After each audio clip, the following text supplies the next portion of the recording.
Puluhan mahasiswa mencoba merangsek masuk ke Mapolresta Kendari, Sulawesi Tenggara dihalau polisi. Aksi saling dorong dan adu mulut pun tak terhindarkan. Sebagian massa membakar ban bekas di depan Mapolresta Kendari. Mereka berorasi menuntut 3 rekannya yang ditahan polisi segera dibebaskan. Ketiga rekan mereka tengah diperiksa intensif karena terlibat kasus dugaan pengrusakan dan penganiayaan di kantor Badan Pertanahan Nasional Kota Kendari. Di Jalan RE Mokodoti, tepatnya di kantor BPN Kendari, kejadiannya sekitar bulan November 2023. Proses penyelidikan dan penyidikan sudah kami laksanakan dan hingga saat ini 3 tersangka itu sudah tahap 2 kejaksaan. Satu tersangka lain itu belum PD1 dan insya Allah dalam waktu dekat bila PD1 juga akan kami limpahkan ke kejaksaan. Akibat aksi ini, lalu lintas di sekitar lokasi tersendat. Sementara itu, karena tidak menemukan titik temu, massa membubarkan diri dan berjanji akan kembali berunjuk rasa. Dari Kendari, Sulawesi Tenggara, Febriono Tameng, iNews melaporkan.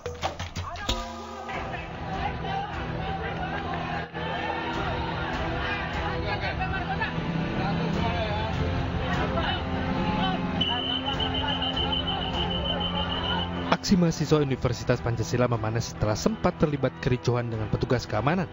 Dalam aksinya mereka juga memblokade Jalan Raya Lenteng Agung. Aksi ini merupakan simbol kekecewaan mahasiswa terhadap rektor dan menuntut keadilan untuk korban.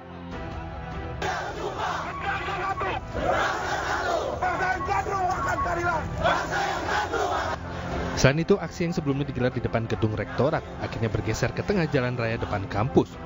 Para mahasiswa yang berunjuk rasa atas kasus dugaan pelecehan seksual ini memblokir jalan depan kampus dan juga membakar ban bekas sehingga membuat kemacetan panjang. Pihak yayasan dan akademik kampus juga menggelar jumpa pers terkait ramainya pemberitaan menyoal dugaan pelecehan seksual oleh rektor berinisial ETH. Dalam jumpa pers tersebut, pihak yayasan mengatakan telah menandatangani surat pemberhentian sementara rektor ETH. Yayasan kemudian rapat hari Senin memutuskan akan dinonaktifkan sampai tanggal 14 Maret berakhirnya masa bakti. Sementara itu, 2 korban dugaan pelecehan rektor Universitas Pancasila mengajukan permohonan perlindungan ke Lembaga Perlindungan Saksi dan Korban. Pihak LPSK kini telah melakukan penelaahan dan pendalaman dengan meminta keterangan korban dan pihak kepolisian. Dari tim liputan iNews melaporkan.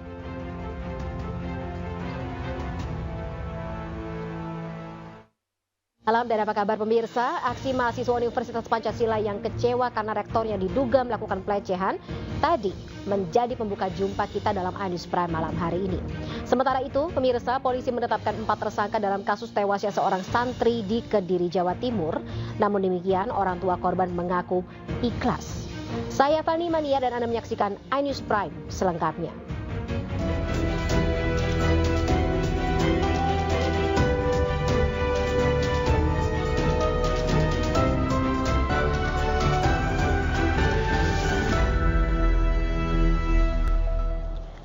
Pemirsa, calon Presiden Republik Indonesia Ganjar Pranowo menegaskan hak angket dibutuhkan untuk menunjukkan kepada publik apa yang sebenarnya terjadi dalam penyelenggaraan pemilu 2024. Berikut wawancara eksklusif jurnalis senior Aiman Wicaksono dengan calon Presiden Ganjar Pranowo. Saya bersama dengan calon Presiden nomor urut 3 Ganjar Pranowo. Eksklusif karena baru pertama kali diwawancarai dan iNews yang berhasil mewawancarai. Mas Ganjar, sehat selalu. Terima kasih. Saya langsung tanya hal yang berat boleh ya? Boleh. Tapi saya harus declare dulu nih. Saya sekarang bukan tim Anda lagi, saya kembali menjadi wartawan. Oh, selamat. Mas Ganjar, saya ingin tanya. Apa yang ada di benak Mas Ganjar jika ditanyakan soal pemilu 2024? Saya mau jawaban paling jujur dari Mas Ganjar. Banyak komplain. Itu aja. Banyak keluhan, banyak komplain. Banyak komplain. Di antaranya dari Mas Ganjar. Di antaranya dari masyarakat yang menyampaikan kepada kami. Ya. Di antaranya dari para caleg. Di antaranya dari pakar. Dan semua sudah diperbincangkan. Tapi buat saya semua ada batasnya, semua ada waktunya. Dan kita mesti menunggu saat akhir kapan KPU menentukan. Tapi itulah dinamika yang terjadi sampai hari ini. Kalau bicara soal komplain, kalau bicara soal keluhan, saya tanya Mas Ganjar langsung karena yang ada di hadapan saya sekarang Mas Ganjar, bukan yang lain. Apa yang paling dikeluhkan di pemilu 2024 ini? Yang pertama yang agak ramai adalah angka yang tidak pernah bergerak.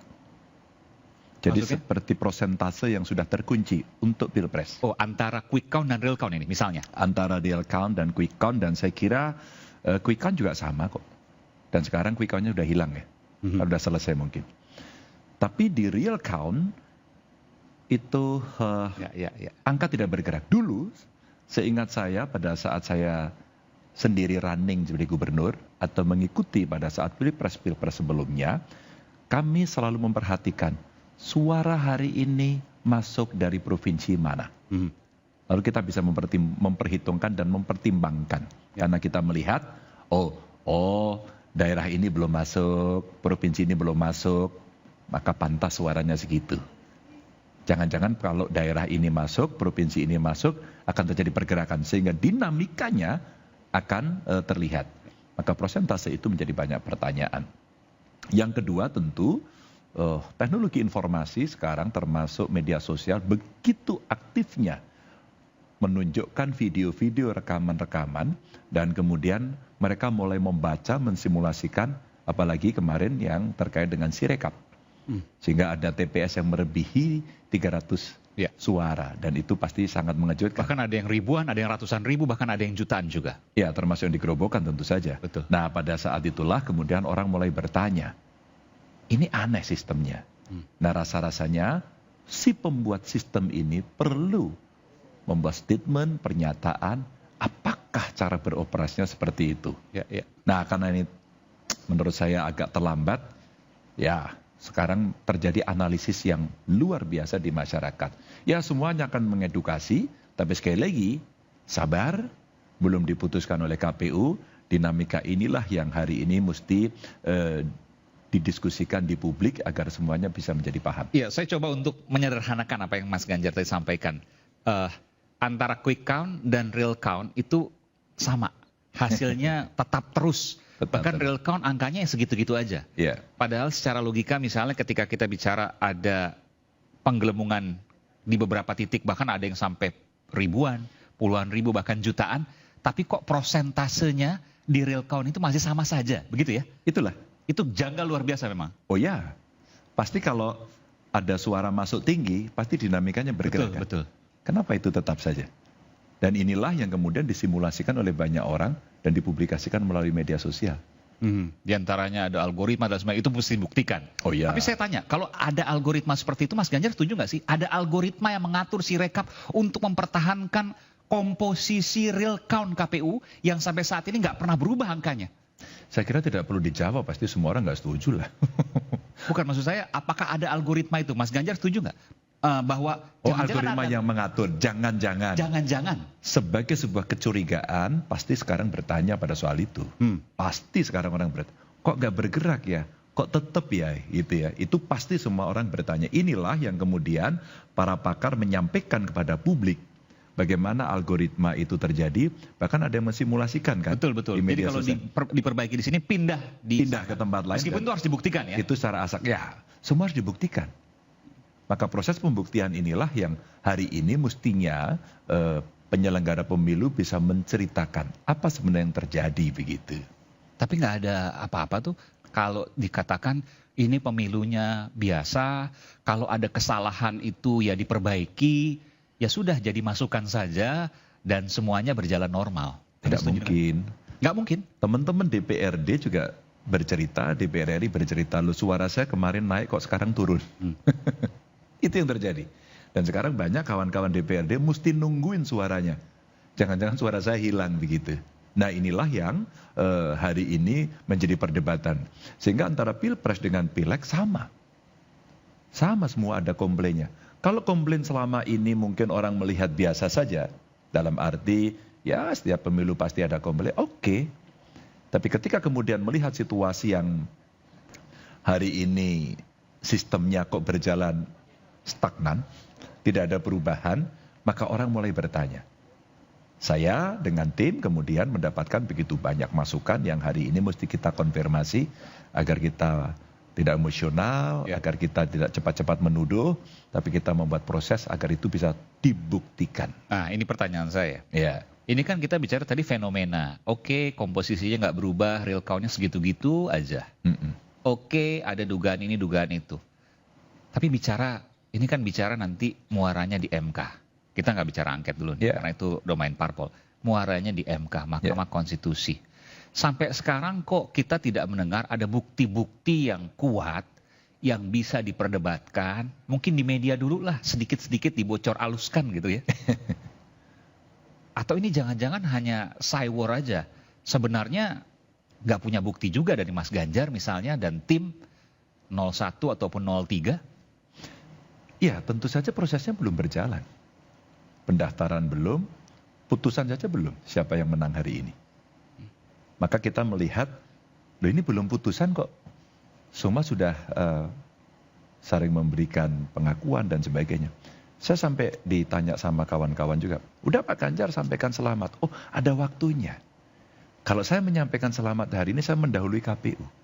Kan KPU mau menyampaikan tanggal 20. Sempat diminta untuk menyampaikan selamat. Ini cerita menarik nih. Jadi Mas Ganjar diminta, boleh nggak kasih tahu siapa sih yang minta Mas Ganjar untuk memberikan selamat tentu kepada Pak Prabowo dan Mas Gibran ya? Iya. Ada banyak sekali. Kayak WA, ada relawan, ada masyarakat, ya, ada ilmuwan gitu. Oh iya? Oh macam-macam. Mas Ganjar kasih selamat saja. Nanti kalau ditawari kabinet mau, pokoknya yang cerita-cerita seperti itu. Ini tim ses, bukan tim ses kan sama sekali tidak ada tim ses di situ.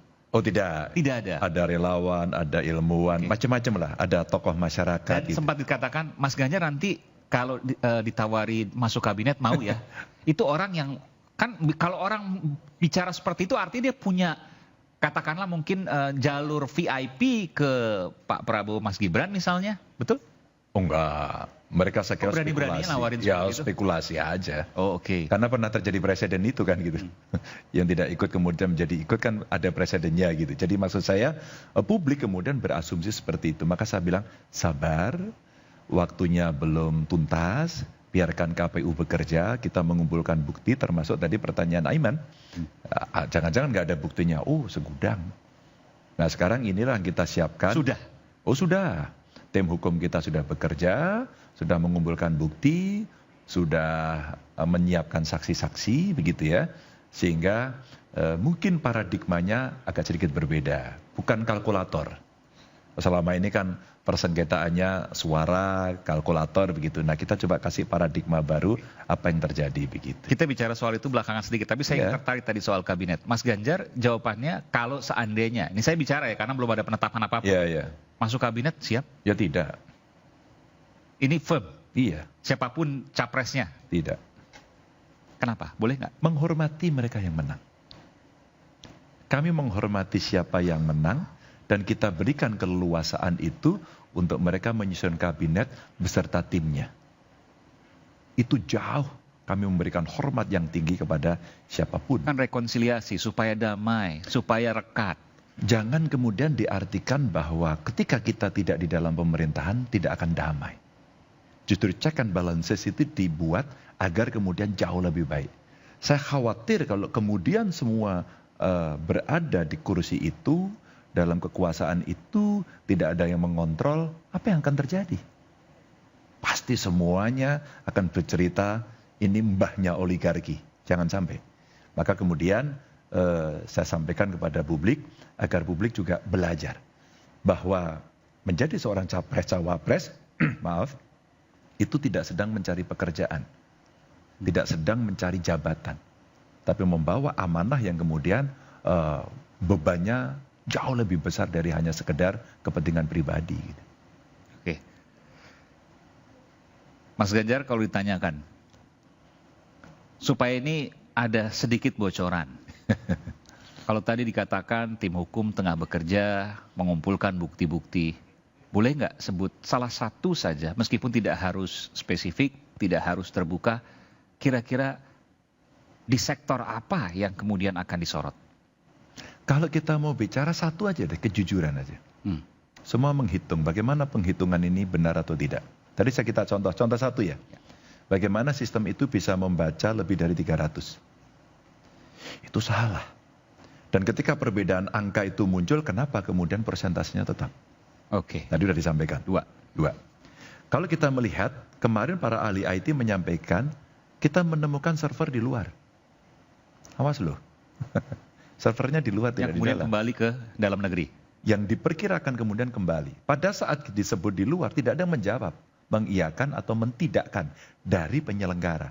Baru kemudian dari penyelenggara saya membaca, enggak kok ada di dalam negeri kok. Nah, kita akan bisa membaca dengan sangat gampang. IP-nya kemarin ada di situ kok. Sekarang kamu ngomong di sini. Jadi siapa yang berbohong? Inilah beberapa indikator-indikator yang kemudian bisa kita tunjukkan. Termasuk tadi pergerakan-pergerakan suara yang ada di beberapa tempat. Yang berikutnya, tentu akan ada cerita-cerita yang bisa disampaikan. Beberapa orang di level desa sudah siap bersaksi. Di level desa sudah siap bersaksi. Desa. Ada mengatakan dugaan intimidasi? Atau bukan dugaan lagi bahkan? Ada cerita begini. Kira-kira di sini yang memilih A berapa? Oke. Ya kira-kira sekian persen Pak. Kamu bikin sekian persen bisa nggak? Desa, kan itu KPPS. Apa hubungannya? Tokoh yang ada di situ. Oh oke. Target maksudnya? Ya. Diberi target? Diberi target. Oke. Kurangnya apa? Kalau kurangnya perlu kita bantu.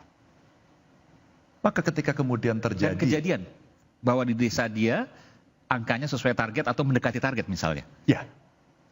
Dan itu diceritakan. Orang menceritakan, hanya tanya saja, kamu bisa bersaksi nggak? Jangan fitnah lo ya. Saya siap bersaksi Pak. Oke, tak siapin ya. Ketika nanti akan berjalan. Dan cerita itu cerita umum. Cerita umum artinya banyak. Saya kira dari iNews bisa terjun ke lapangan. Saya ini gaya Aiman gitu. Untuk terjun fact finding, tanya orang, kamu dapat berapa? Ada satu pollster dulu yang sudah mengindikasikan kecurigaan-kecurigaan dia sehingga dia tidak merilis pollingnya. Karena mereka mengatakan, kami tidak mau menjawab karena kami takut dia dapat bansos. Ini cerita-cerita yang sekarang muncul yang kita kumpulkan, tapi kami tidak mau gegabah. Ya. Maka tim kami kita minta untuk silahkan cek, kita klarifikasi, kita pastikan. Itulah beberapa cerita yang kemudian akan disampaikan. Ya. Tapi saya mau kasih catatan loh Mas. Jangan statement saya ini kemudian dianggap, tidak siap kalah. Oh kita siap menang, siap kalah. Jangan juga dianggap, ini alasan orang kalah terus kemudian berargumen. Ya kalau tidak terjadi cerita-cerita yang sekarang terkumpul di media mainstream maupun sosial, saya tidak akan menceritakan ini. Oke. Tadi saya sebut, kalau seandainya nanti media datang, lalu kemudian wawancara perangkat desanya, kemudian viral, nanti berubah lagi dari buktinya. Jadi saya tahan dulu deh. Nah, ya. Tapi begini Mas, ini pertanyaan terakhir saya begini. Ini kita bicara soal logika elektoral. Bagaimanapun juga harus bicara soal logika elektoral. Kalau seandainya katakanlah ini semua benar, lalu kemudian mengubah komposisi, kan Mas Ganjar juga tidak diuntungkan juga. Paling yang maju kedua putaran 01 dan 02. Jadi untuk apa kemudian Mas Ganjar dan tim 03 misalnya berupaya keras untuk membongkar, untuk menyampaikan ini? Ini penting untuk disampaikan. Kita kan tidak bicara demokrasi prosedural. Kita bicara demokrasi substansial. 3 pasangan ini pada saat di KPU dulu sudah menyampaikan bahwa kita siap menjaga situasi kondusif, kita siap menang, kita siap kalah ya. Siapapun. Katakan kemudian, asumsi Bung Aiman sampaikan ya. Nanti kalau umpama putaran kedua 01 dan 02, kita setidaknya sudah memberikan pendidikan kepada masyarakat. Oke. Mana data yang benar? Bagaimana integritas? Bagaimana kredibilitas? Bagaimana sebuah kejujuran itu ada dalam sebuah proses demokrasi? Ini mahal. Karena sebentar lagi mau ada pemilihan lagi. Ya, pilkada. Pilkada. Dan itu waktunya makin pendek. Diajukan lagi. Nah, September loh. Ya. Jadi artinya apa? Jangan sampai pola ini kemudian nanti akan dipakai untuk di dalam pilkada-pilkada itu. Dan kemudian orang akan tiba-tiba akan terugikan gitu. Jadi nilai, kejujuran dan kebenaran itu yang paling utama. Memangnya demokrasi tanpa nilai? Memangnya demokrasi membuang moral? Tidak bisa. Bukan soal menang kalah. Oh tidak. Saya sampaikan pada kawan-kawan saya dari para relawan. Lupakan dulu cerita Ganjar Mahfud dan 03. Tapi mari kita kawal. Ini agenda reformasi loh ya. Kalau tidak akan terjadi gitu. Tapi sekali lagi, kita jangan emosi, kita tunggu keputusan KPU. Nah, seluruh cerita-cerita yang ada hari ini, mari kita buktikan bareng-bareng. Secepatnya. Maka kalau ada pelanggaran, segera laporkan agar kemudian penyelenggara pemilu bisa bertindak. Kalau enggak nanti penyelenggara pemilu seperti di Jogja, dikasih kerupuk melempem kan repotnya. Dan kita punya, saya harus tanyakan juga terakhir ya, kita punya presiden buruk ya ketika proses ini kemudian diajukan seperti 22 Mei 2019 ada kerusuhan Bawaslu, lalu kemudian itu juga sampai sekarang juga kan masih pertanyaan juga. Lalu kemudian di 2014 tidak ada, tapi kemudian juga ada insiden-insiden ya. Apakah nanti 2024 ini publik akan melihat hal serupa atau ada hal yang berbeda dari apa yang kemudian diperjuangkan oleh teman-teman misalnya dari 03 dan juga 01? Waktu masih ada. Kejadian tadi dicatat sejarahnya dengan sangat baik oleh Aiman. Kalau kita tidak belajar dari itu, maka itu akan bisa berulang. Maka sekali lagi, waktu masih ada. Maka kawan-kawan penyelenggara, Anda sedang dilihat, Anda sedang diuji, tunjukkan kredibilitas dan integritas Anda, agar kemudian ini bisa berjalan dengan baik. Anda punya kesempatan lebih banyak untuk bisa bertanya kepada ahlinya. Kawan-kawan dari DPR juga sudah bisa melakukan pengawasan terhadap seluruh penyelenggaraan ini. Ya, kalau itu bisa dilakukan, rasa-rasanya cerita-cerita yang menyeramkan itu akan bisa kita redam hari ini. Oh, ini sesama anak bangsa kok. Ya, dan itu tidak boleh terjadi. Tidak boleh terjadi. Soal hak angket terakhir. Saya tahu bahwa ini terakhir yang ketiga ini ya. Oke. Paling akhir kalau paling gitu. akhir. Kalau kita bicara hak angket, ini bicara soal domain partai politik. Ya. Tapi kalau saya lihat dari timelinenya, dari sejarahnya, nggak bisa dilepaskan. Karena pertama kali yang mengucapkan itu adalah seorang Ganjar Pranowo. Ya, karena saya pernah di DPR. Ketika kita melihat situasi, sebuah keputusan yang berakibat pada orang banyak, gitu kan. Dan kemudian itu dipertanyakan, yang paling bagus diselidiki. Dan nggak perlu takut. Orang salah tidak perlu takut. Tidak akan terjadi rame-rame. Orang benar maksudnya, orang benar tidak perlu takut. Ya, orang benar dan orang salah. Kalau orang salah takut. Oh iya, benar ya, orang salah nggak boleh. Jadi maksud saya benar dan salahnya mari kita uji. Jadi di situ kemudian kita akan bicara begini. Proses penyelidikan akan dilakukan. Siapapun yang kemudian dicurigai akan bisa dimintai pendapat. Dan itu tentu basisnya adalah data dan fakta. Evidence base menjadi penting. Dan itulah tempat yang paling bagus karena zona netral. Dan itu di parlemen. Justru kita kandangin dalam lembaga yang konstitusional. Meskipun tidak akan mengubah apa-apa. Tidak akan mengubah apa-apa. Tidak akan mengubah apa-apa. Menunjukkan kepada publik. Menunjukkan kepada publik apa sebenarnya yang terjadi. Hari ini kan semua bertanya toh. Ya. Pak, bansos itu mempengaruhi nggak sih? Kata salah satu pollster yang tidak mau mendapatkan atau tidak mau dimintai pertanyaan itu karena takut nggak dapat bansos, ada pengaruhnya nggak? Apakah bansos yang kemarin itu rame banget sekarang, setelah coblosan ada pembagian bansos nggak? Anda lihat.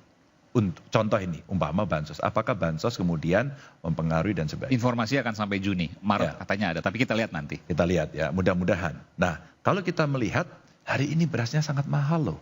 Kenapa bansosnya tidak keluar hari ini? Yang berikutnya, kalau tidak DPR bisa juga Komisi 2 mengundang tadi. Mengundang penyelenggara pemilu untuk cepat-cepat melakukan clearance, klarifikasi terkait dengan ini. Sehingga angket itu hak konstitusional DPR, biarkan partai-partai fraksi mereka bekerja. Komisi 2 bisa juga menggunakan hak pengawasannya untuk rapat kerja. Atau barangkali perlu pansus. Oh, ini kurang dalam maka dipansuskan. Pansus juga bisa bekerja. Ini cara-cara memberikan clearance. Dan sekali lagi, tadi itu, kalau merasa semuanya sudah on the track, sudah benar, ya nggak perlu takut. Ya. Kalau benar, tidak perlu takut. Saya setuju dengan itu. Terima kasih. Sama-sama. Mas Ganjar Pranowo. Ya. Capres calon presiden nomor urut 3 Republik Indonesia. Terima kasih Mas Ganjar. Sama-sama. Telah hadir eksklusif di iNews. Tentu kami menghargai apa yang kemudian disampaikan oleh Mas Ganjar dan kita akan nanti lihat meskipun tadi bocor-bocor sedikitnya sudah disampaikan.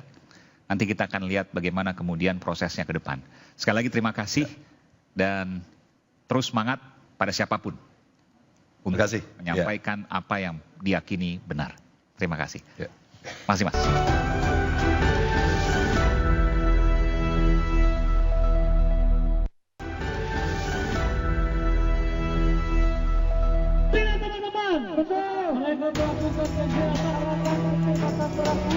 Masa aksi yang menamakan diri Gerakan Keadilan Rakyat melakukan aksi Long March ke Bawaslu Jakarta pada Selasa siang.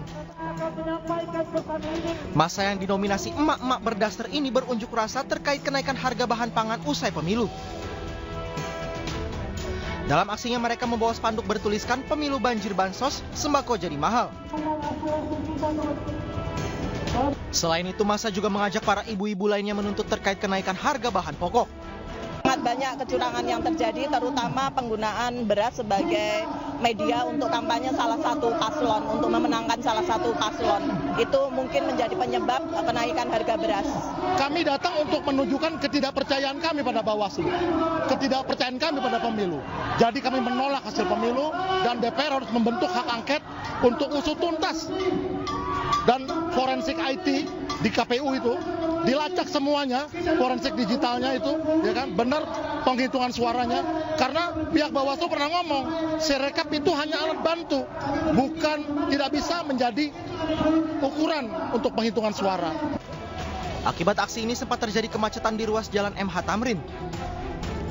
Terkait hal itu, sejumlah personel kepolisian pun dikerahkan untuk mengamankan masa aksi. Dari Jakarta, tim liputan iNews melaporkan. Ya, terima kasih pemirsa, Anda masih bersama kami dalam iNews Prime, di mana Hakim Pengadilan Negeri Jakarta Selatan menolak gugatan pra-peradilan yang dilayangkan oleh jurnalis senior Aiman Wicaksono. Putusan tersebut terkait gugatan pra-peradilan penyitaan serta akun sosial media handphone milik Aiman untuk melindungi narasumber yang disita oleh penyidik kepolisian. Hakim Pengadilan Negeri Jakarta Selatan menolak gugatan pra-peradilan jurnalis senior Aiman Wicaksono di Pengadilan Negeri Jakarta Selatan. Hakim berkeyakinan bahwa penyitaan telepon genggam, kartu SIM, akun sosial media, dan email milik Aiman yang dilakukan termohon adalah sah dan sesuai prosedur. Demikian diputuskan pada hari Selasa tanggal 27 Februari 2024 oleh Delta Tamtama, Hakim Pengadilan Negeri Jakarta Selatan, dan diucapkan dalam sidang yang dinyatakan terbuka untuk umum pada hari dan tanggal itu juga oleh hakim tersebut dibantu oleh Wijianto, panitera pengganti, serta dihadiri kuasa pemohon dan kuasa termohon. Sementara kuasa hukum Aiman Wicaksono kecewa dengan putusan hakim dalam sidang pra-peradilan hari ini.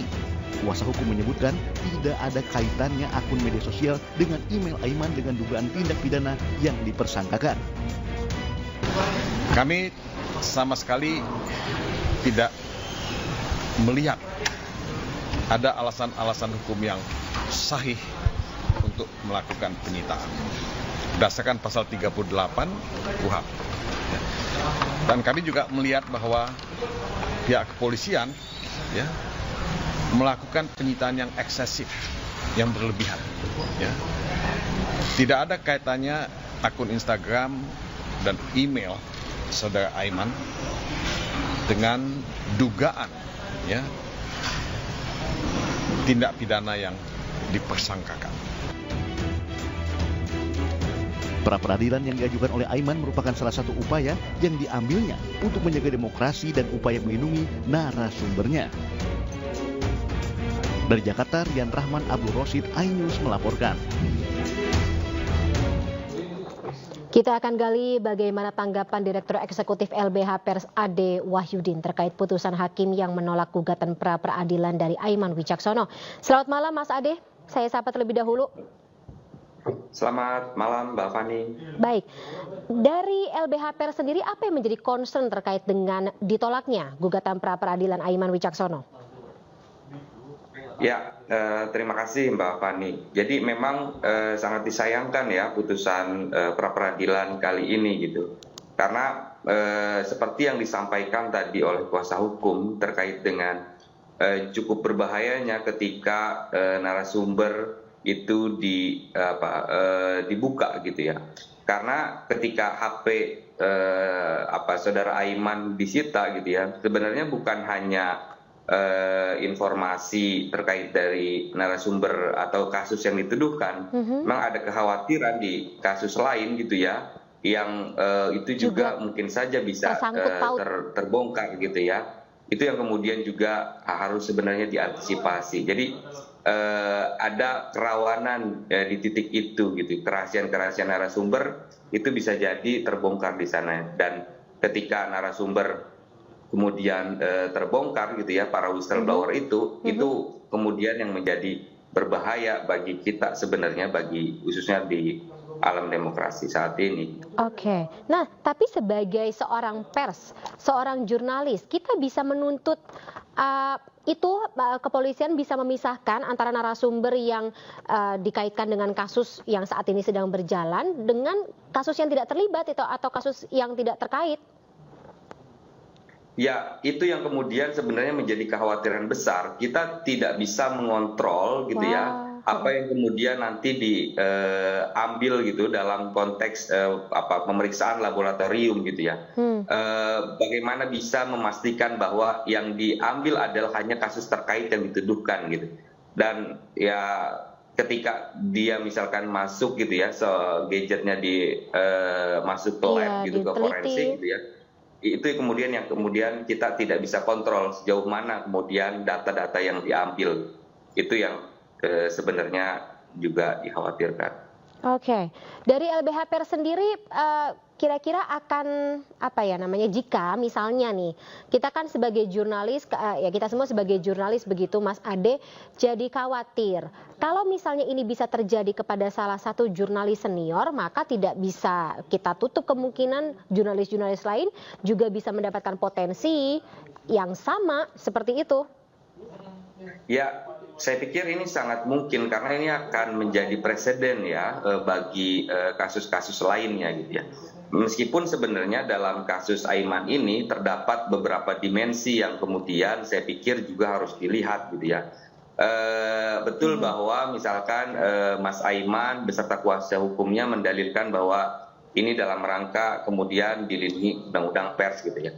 Tapi kemudian ada argumentasi lain yang juga sebenarnya bisa dikembangkan. Misalkan yang informasi saya dapat, misalkan laporannya didasarkan atas karya jurnalistik gitu ya. Kemudian karya jurnalistik didasarkan untuk laporan polisi terhadap saudara Aiman gitu. Nah, dalam hal ini sebenarnya bukan hanya jurnalis tapi juga sebagai warga negara yang ketika dia menyebarkan karya jurnalistik, berita, itu sebenarnya kan hal yang sah secara hukum gitu ya. Setiap orang bisa menyebarkan informasi dan itu dijamin. Apalagi dia menyebarkan berita yang dilindungi undang-undang pers. Saya pikir itu juga poin penting gitu ya. Ketika seseorang dituduhkan, dilaporkan pidana karena dia menyebarkan berita, saya pikir ini juga menjadi hal yang membuat presiden tidak baik gitu. Nanti orang akan ketakutan menyebarkan informasi-informasi dari media gitu. Itu pun saya pikir juga perlu menjadi sorotan kenapa kasus ini cukup berbahaya ketika ini dilanjutkan terus proses hukumnya. Kita nggak bisa berlindung di bawah undang-undang pers berarti ya? Singkat saja Mas Ade. Ya, tergantung nanti itu didalilkan oleh para kuasa hukum gitu ya. Tentu banyak aspek yang bisa ditarik untuk pembelaan saudara Mas Aiman ini. Siap. Baik. Mas Ade, terima kasih banyak atas insight-nya dalam iNews Prime malam hari ini. Salam sehat selalu Mas Ade, kita ketemu lagi lain kesempatan ya. Sampai jumpa.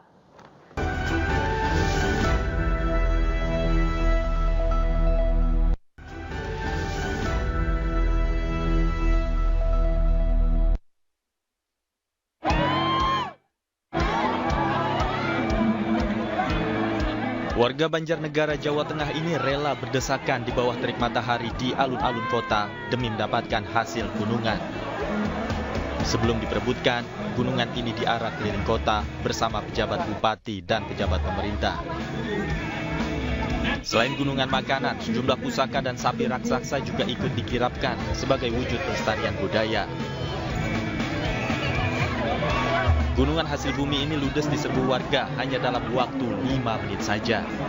Warga percaya saat mendapatkan hasil gunungan yang telah didoakan akan membawa berkah.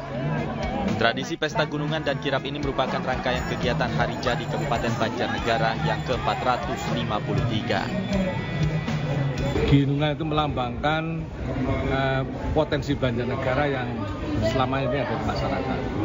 Kita mencoba menunjukkan bahwa Banjarnegara penghasil sayuran, penghasil hortikultura, penghasil apa yang harus kita pamerkan masyarakat dan juga untuk masyarakat itu sendiri.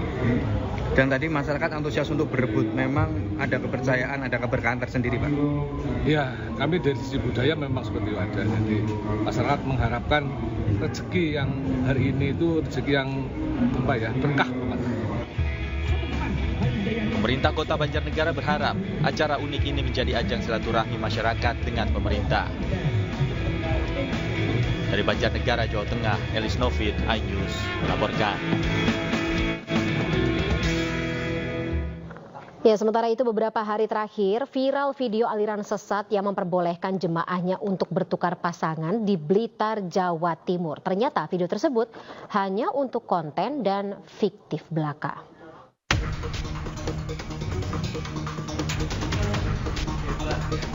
Inilah video viral yang diduga aliran sesat yang memperbolehkan jemaahnya untuk bertukar pasangan. Video ini membuat heboh dan gaduh di masyarakat. Ternyata video ini hanyalah konten semata yang sengaja dibuat oleh Samsudin, seorang YouTuber warga Kabupaten Blitar, Jawa Timur. Video tersebut juga sudah dipastikan fiktif oleh aparat kepolisian. Saat ini Polres Blitar telah mengklarifikasi video tersebut ke pelaku. Selain itu, Polres Blitar juga akan melakukan penindakan secara tegas kepada pelaku. Meresahkan, ya, yang bersangkutan pagi ini berjanji untuk membuat klarifikasi terkait dengan video tersebut. Ya. Yang jelas ini meresahkan dan kita perlu kedewasaan. Diketahui video konten tersebut dibuat di daerah Jawa Barat, sementara penggugah video viral aliran sesat itu adalah warga Blitar, Jawa Timur. Dari Blitar, Jawa Timur, Robi Ridwan, iNews melaporkan. Sementara itu, polisi menetapkan 4 tersangka dalam kasus pengeroyokan santri. Sebelumnya, seorang santri asal Banyuwangi tewas dianiaya temannya di Pondok Pesantren Al-Hafiniyah, Kediri, Jawa Timur.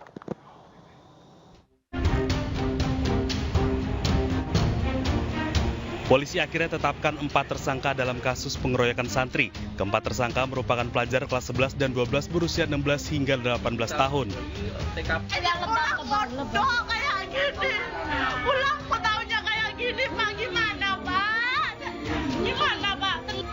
Sebelumnya, Bintang Balkis Maulana, 14 tahun, diantar pulang ke rumah orang tuanya di Banyuwangi dalam keadaan tewas Sabtu lalu.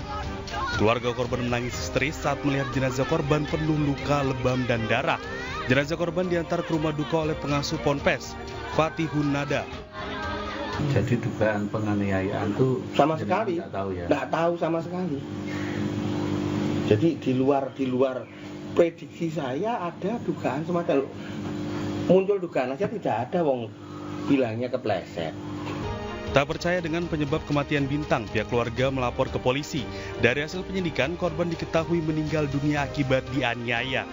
Telah melaksanakan tindak lanjut berupa olah TKP, kemudian pemeriksaan beberapa saksi, dan kemarin hari Minggu malam 25 Februari 2024 kami telah amankan 4 orang dan kita juga tetapkan sebagai tersangka dan kita laksanakan penahanan.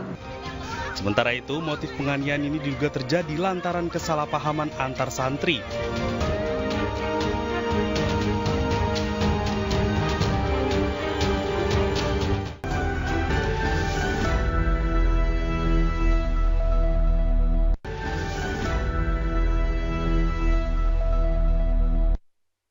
Pemirsa, ratusan warga di Lombok Tengah menyerbu beras murah seharga Rp10.000 per kilogram, di mana warga juga rela berdesak-desakan demi mendapatkan beras di tengah harga beras yang terus melonjak tinggi. Informasinya sekaligus menutup jumpa kita dalam iNews Prime malam hari ini. Saya Fani Imaniar dan kerabat kerja yang bertugas pamit undur diri. Terima kasih. Sampai jumpa.